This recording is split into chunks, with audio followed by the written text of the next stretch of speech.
definitely didn't foresee that I was going to be a commentator at the age of 22. 19, that's when I started with the SABC. I obviously started off with Supersport Schools, a platform that is growing day upon day, year upon year. Thought that the transition between rugby, because I started off as a rugby commentator, but the transition from rugby to professional football would be quite tough. But I mean, I've been watching football my whole life. It's probably my favorite sport. And talk us through that first time commentating in a large stadium. What was the feeling like? What was the atmosphere? How were the nerves on the drive to the stadium? Chad, I didn't know what to expect. Greatest lesson Jeppe has taught me. Welcome to episode 5 of the Stories of Jeppe podcast. I'm joined today by a good friend, a fellow Jeppe old boy from the class of 2020, Mr. Rynhardt Kuhn.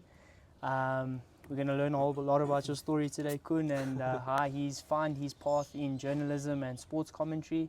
But firstly, thank you so much for your time, Ray. Thank you for inviting me. It feels good to be here. Awesome, Kuhn.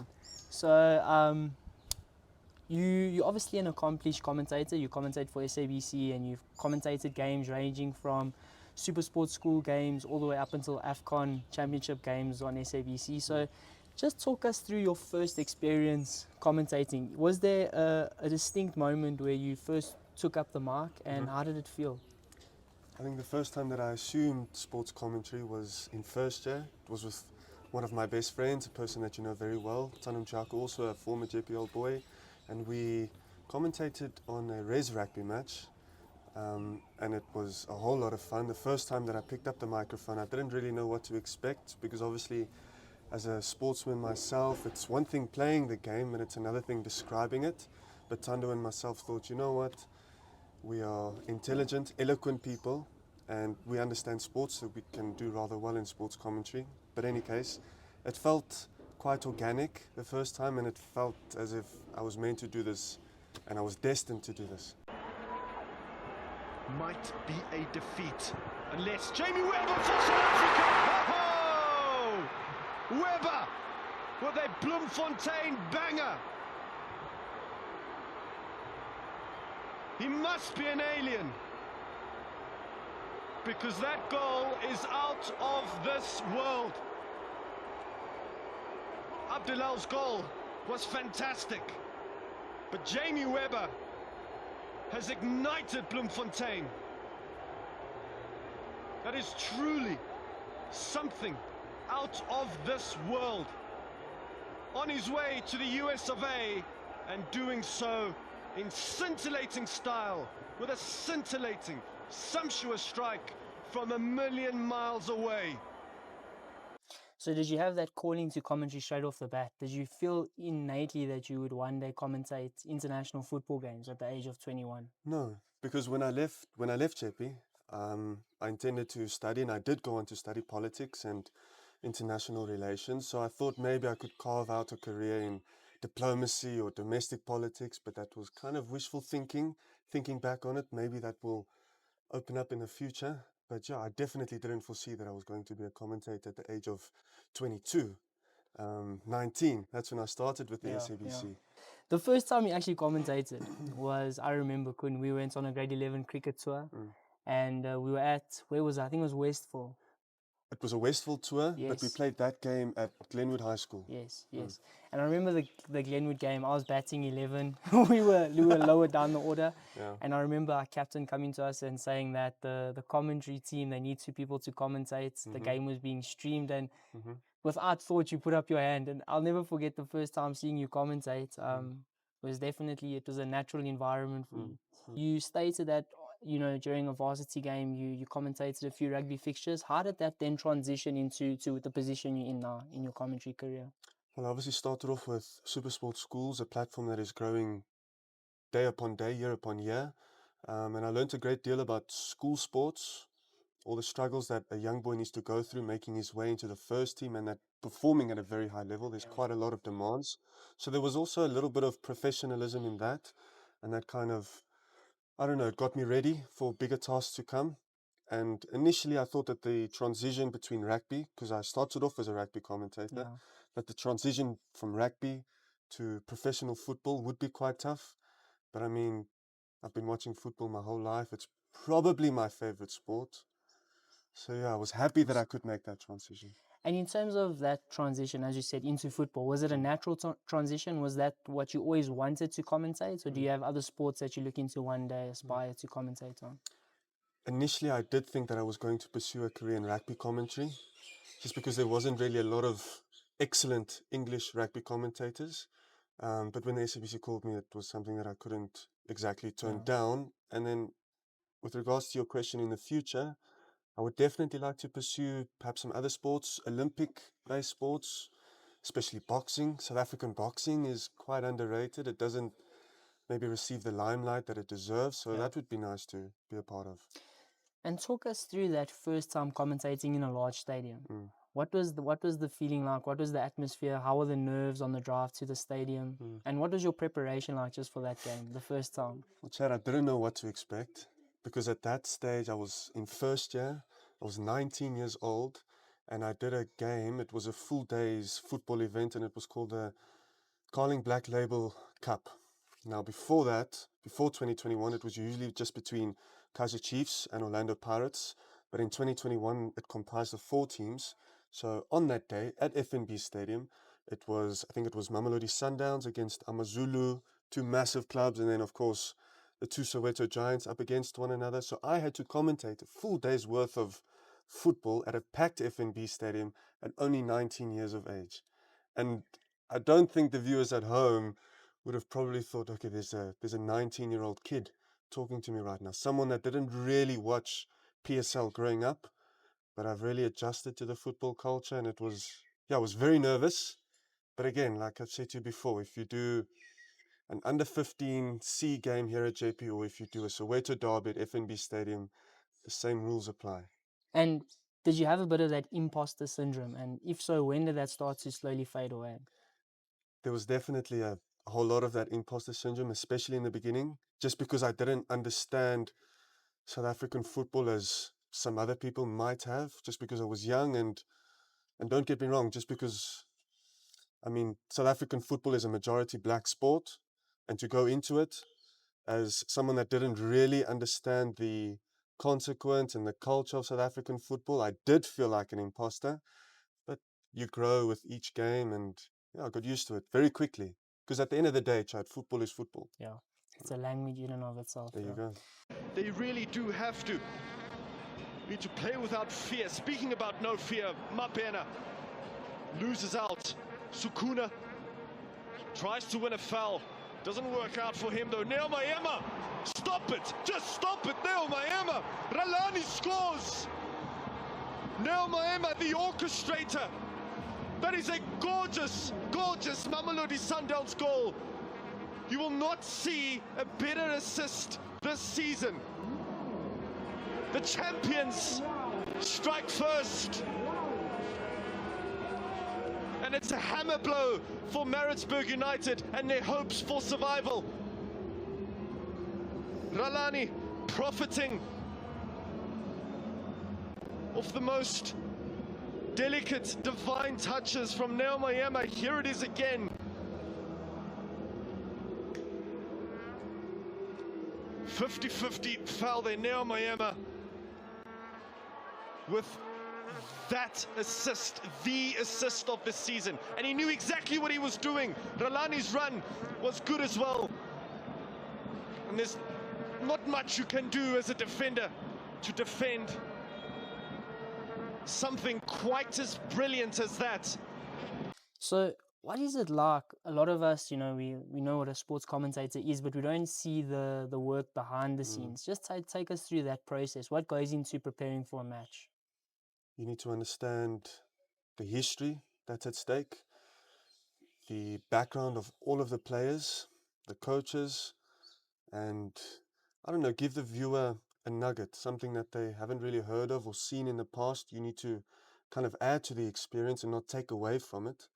And any good commentator will tell you that a good commentary performance is all about preparation. It's not simply about arriving on the day, picking up a microphone, and dazzling the viewers at home. No, it's sitting at home, compiling research, compiling statistics, and then delivering that with a little bit of pizzazz, In your mind, what separates the great commentators from those that come before them?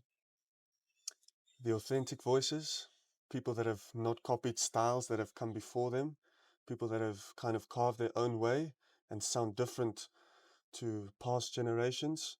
So that's why I think it's important to find your own voice and not to sound like a legend has in the past before.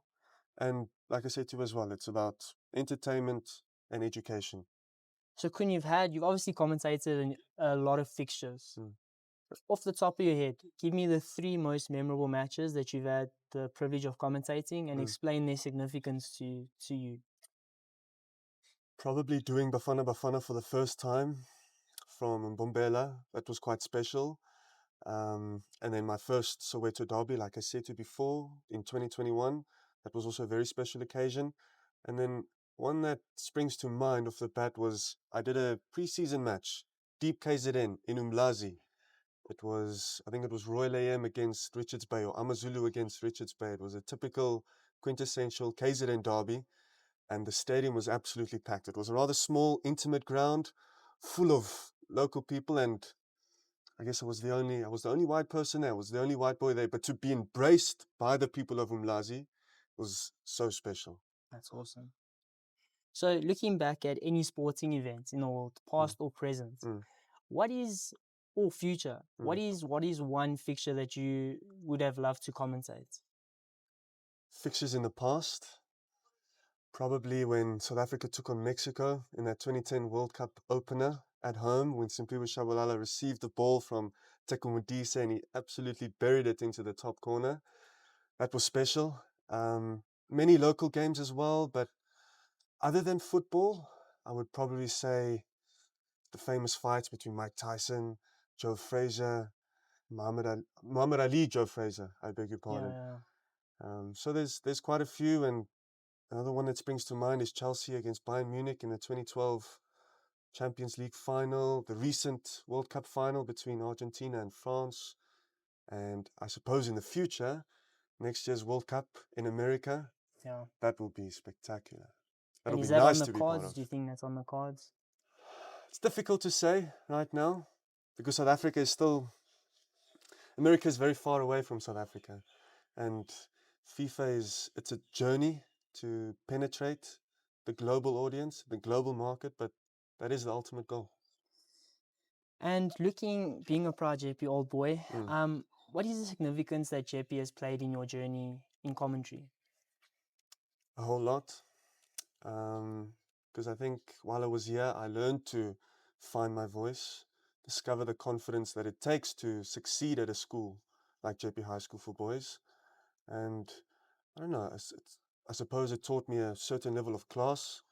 The reality is that our old boy community is our biggest competitive advantage. It is a big reason that we've been able to significantly develop and grow and improve the school over the last few years, and will continue to be so. And in fact, that's no different for King Edward's, Maritzburg College, Rondebosch, Sachs, and it's no different internationally for the Harvards, the Yales, the Oxfords, and the Cambridges. No school, no institution is successful without the support of their alumni. And I will continue to argue very passionately that if you believe in the future of this country, that there's no better way to spend your investment or support or time or passion than giving back to an institution like Jeppe. It really does represent, in my view, everything that's possible and everything that's good about our country.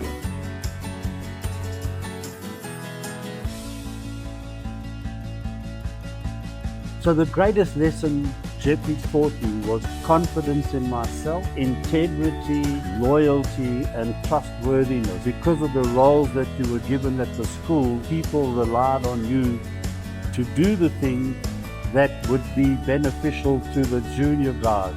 And that FND is with me all the time.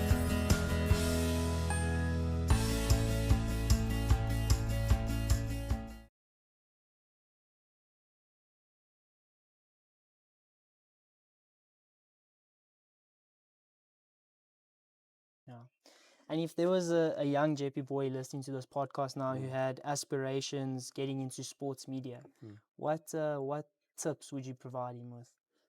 It's funny you ask that, because when I was at Jeppe, I didn't really think that a career in sports media was on the cards. But these days, a lot of people, a lot of young people are aspiring for it. So there needs to be something original to you, something that not a lot of people have. And I guess my advice would be to first do it for the love of the game, not for the glitz and the glam, but for the love of sport. And you simply just need to roll with the punches, roll with the highs and lows. And yeah, and I think you'll achieve some great things in sports media. Awesome. Because it's limitless. The industry is absolutely limitless. And it's growing at the moment with things like super sports schools and the potential that's there. So looking beyond just your passion for the mic, you're obviously into journalism as well. So just tell us more about that. What stories or topics excite you, and where do you ultimately see yourself in journalism one day? I think in the next few months, I'll probably pursue an additional career or side hustle, so to speak, in sports journalism. But I've always had an eye on reporting on politics. I find geopolitics to be absolutely fascinating, considering that the world is in a state of chaos at the moment, which just makes it even more intriguing. That's something that I definitely want to explore in the future. Yeah, journalism and exploring beyond sports commentary into politics. And you do have your undergraduate degree in political sciences. So going back to Jeppe, Trusty House, obviously you were a boarder. What impact did that experience have on you? Let's say there's a potential Jeppe parent watching this and she or he's unsure of sending their children into the boarding facility. What lessons did you gain from that experience? I remember when I came here for the open day and all of us sat in the hall and they asked anyone that's interested in becoming a boarder, they can go down now to Trusty House. And I entered those gates fully intent on just being a day scholar at Jeppe, just because I was quite comfortable being in my shell. But something told me in that hall just to go down to Trusty House and to experience what it could be like as a boarder. And it was very nice to take myself out of my comfort zone, meet new people, meet best friends that I still engage with to this very day. So that's very special, and I think it's so important for a young man to leave the nest at that crucial stage, become more vulnerable, and embrace being in an all-boys school. And I think the best way to do that is to go to boarding. Looking back at your 5 years as a Jeppe boy and also now 5 years as a Jeppe old boy, looking back on the memorable fixtures, what would you say has been the best game you've witnessed during your time at Jeppe? The obvious answer would be Jeppe Kes, because that's always fantastic to witness. But I don't know if you can recall when you and I were in grade 9 or grade 10, it was our first year at Orabi, and we came down to watch Jeppe versus Affis. And at that point, Affis had such a dominant reign over English schools, not just Jeppe. And we pushed them all the way. And on another day, if the situation was handled better, if we had calm heads at the crucial moment, then we could have defeated Affis. But I remember the emotions of that game. I don't know if you can, but it was 100%. fantastic. And I remember there was a severe case of Affis fever. Groups were in the lower rank. In the Jeppe change room. Especially if you play in the lower on the line there. and especially at that point, I mean, if you play B or C team rugby, you're not exactly playing to impress, especially the Affis boys. They're playing to tackle you and to tackle the life out of you. So looking back, I know you mentioned that you had a passion for rugby as well, and that was you have ambitions to commentate rugby one day in the future, perhaps. Looking back at the history of Jeppe's rugby, with the rugby season coming just around the corner, who would you say are the top 5 best rugby players that Jeppe's produced in the last decade? I doubt I can name you 5, to be completely honest with you. But I do recall you and I will never forget that special grade 8 year when we witnessed Wanisile Simelane, Achieva Daimani, Tyron Green, who doesn't really get his flowers. That guy was phenomenal, Chad. But then other than rugby, Brian Mitchell, great watch. And then in my industry, there is a guy by the name of Morgan Gould. Came to Jeppe, matriculated from Jeppe, and he became a Bafana international, played for clubs like Kaizer Chiefs, Supersport United. Yeah, the list is endless. And it goes above just rugby, I think, Jeppe. If you look at the lists, we've produced fantastic sportsmen across many. Not to mention Jake White. Yeah, we have to always mention it where we can. You obviously have a passion for sport in general. But going back to your time as a sportsman in the black and white, who was your favorite opponent on the weekends to play against? The one that you perhaps felt a little bit more than the rest? Well, again, to avoid the obvious answer, playing against Kez always conjured up a special kind of emotion. But I don't know about you, but playing against the likes of St. Stithians, St. John's, so those are probably my two favorite opponents because we always tended to play well against those schools. Yeah, And 100%. yourself? I'd say probably Afis, because there's just always that expectation, I think, and if you could actually pull it off, you were seen as someone. Yeah, there was a lot on the line. Yeah. So Kuhn, has been fantastic spending some time with you. I just want to end off with one more question. We tend to end off all our podcasts with it, and it's, what is the greatest lesson that Jeppe has taught you? Greatest lesson Jeppe has taught me, I suppose, carrying yourself with dignity and integrity, being willing to die for what you believe in, but also respecting the rules of the game, whatever game that may be, academic or sports, but also the value of camaraderie, not doing things by yourself, relying on others, relying on a team, working together towards a common goal. And in that way, I think we can solve a lot of issues with regards to domestic politics, with regards to the state of our country, with regards to the world in general, if we can just work together and find common ground. Yeah, and I think that's something that Mr. Jackson speaks about a lot, is how Jeppe, if you walk around the campus, you see it as a metaphor for what South Africa could be. And I think it's a fantastic phrase and a fantastic way to look at things, because there's diversity when you walk around the campus. There's masculinity that's strong and not toxic. There's confidence. There's all the things we want to see in men of South Africa. Yeah. So Kuhn, thank you so much for your time. I know we'll all be watching from a distance as your commentary career flourishes in the next years. And thank you so much, and have a lovely one. Thank you, Chad. Thank you. Fantastic to be here. Fantastic, Kuhn.